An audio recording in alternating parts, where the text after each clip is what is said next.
काबा मी घेतलेला, मी पूजा घातली 2013 साली, पूजा पण घातली आणि त्यानंतर त्यांनी रोहनच्या लग्नासाठी माझ्याकडून चावी घेतली, ती मला काय परत दिली नाही.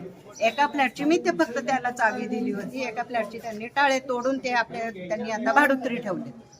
आता त्या दिवशी मी वर गेले तर मला त्या रोहननी धक्का मारून खाली, माझ्या परवानगीशिवाय वर कसे गेले तुम्ही? आता ह्याची परवानगी घ्यावी लागेल का? आम्ही पैसे देऊन आम्ही मूर्ख झालो का? आम्ही मूर्ख झालो का? मला तुम्ही सांगा. बळकवलं. आता त्यांनी भाडोत्री ठेवल्यात. आताही तुम्ही बघू शकता तिथे भाडोत्री आहेत की नाही. आताही तुम्ही वर बघू शकता पहिल्या मजल्यावरती त्या साईडनी दोन्ही फ्लॅट मध्ये भाडोत्री आहेत.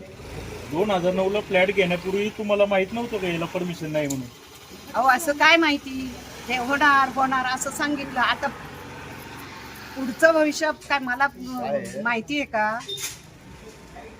मग आता तुम्ही वर जाऊ शकत नाही का? आता त्यांनी तिथे टाळा मारलाय बघा ना तुम्ही, गेटला टाळा मारलाय. मी त्या दिवशी वर गेले, मला तिथून खाली त्यांनी धक्का मारून काढलेलं. माझी प्रॉपर्टी आहे म्हणे.